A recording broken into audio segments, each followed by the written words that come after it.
Bir zamanlar, yemyeşil ormanların kıyısında, taşlardan yapılmış küçük bir kulübede yaşayan iki kardeş varmış, Hansel ve Gretel. Hansel meraklı, keşfetmeyi seven bir çocukmuş.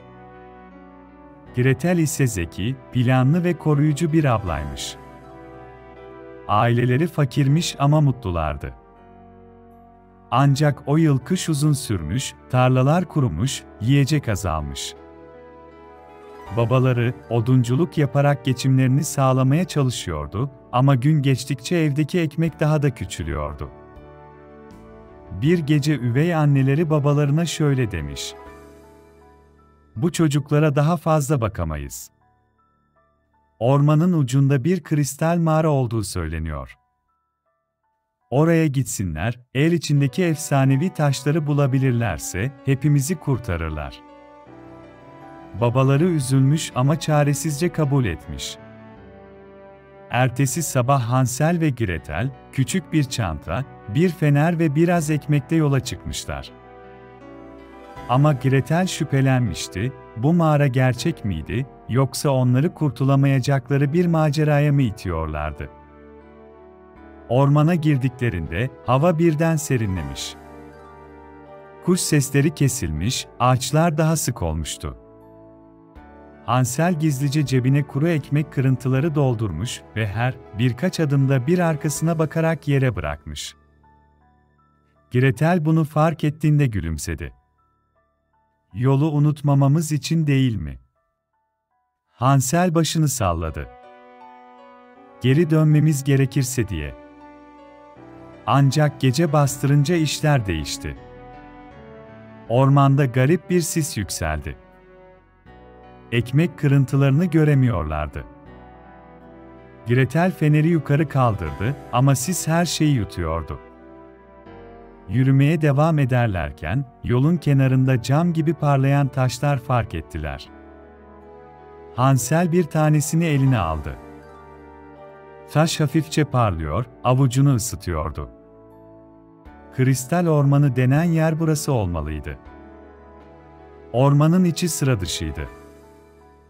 Ağaçlar ışıkla parlıyor, yapraklar kristal gibi şıngırdıyordu. Ortam çok güzeldi ama bir o kadar da garipti.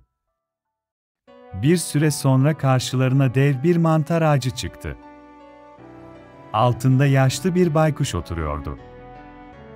"Kristallerin peşindeyseniz," dedi baykuş, "önce kendi korkularınızı geçmelisiniz."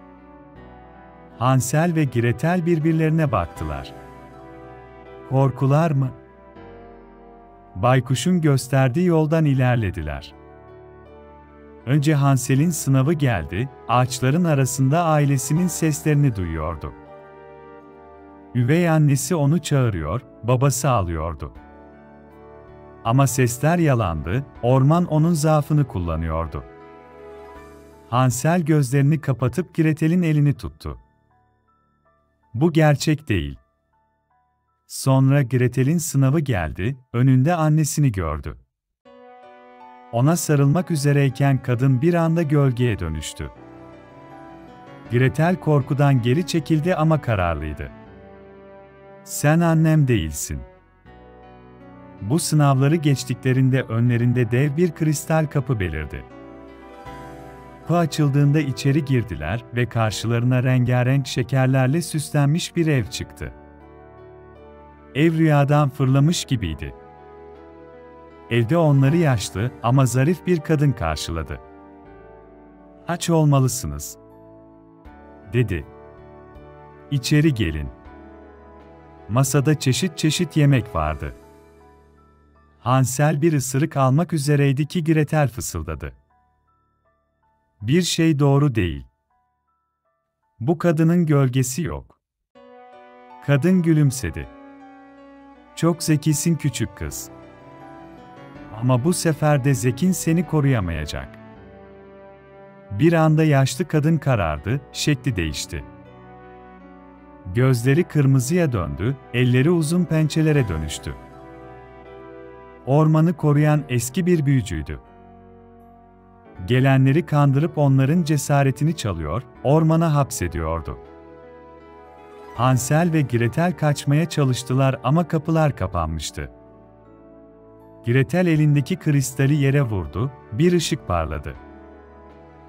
Baykuş'un dediği gibi, kristaller sadece cesur olanları korurdu.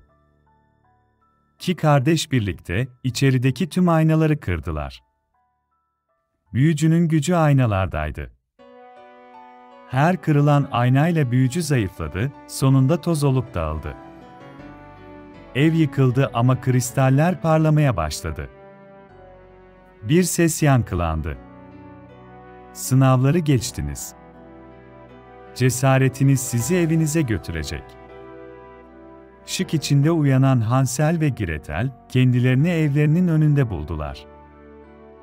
Ellerinde bir çuval kristal vardı. Baba onları görünce gözyaşlarına boğuldu. Üvey anne pişmanlıkla uzaklaştı ve bir daha dönmedi. Hansel ve Gretel, kristaller sayesinde köylerini güzelleştirdiler. Ama asıl kazançları cesaret, kardeşlik ve birlikte her zorluğun üstesinden gelebileceklerini bilmeleri oldu. Ve masal burada biter. Ama kristaller hala ormanın derinliklerinde parlamaya devam eder. Yeter ki bulmaya cesaretin olsun. Bir sonraki macerada görüşmek üzere.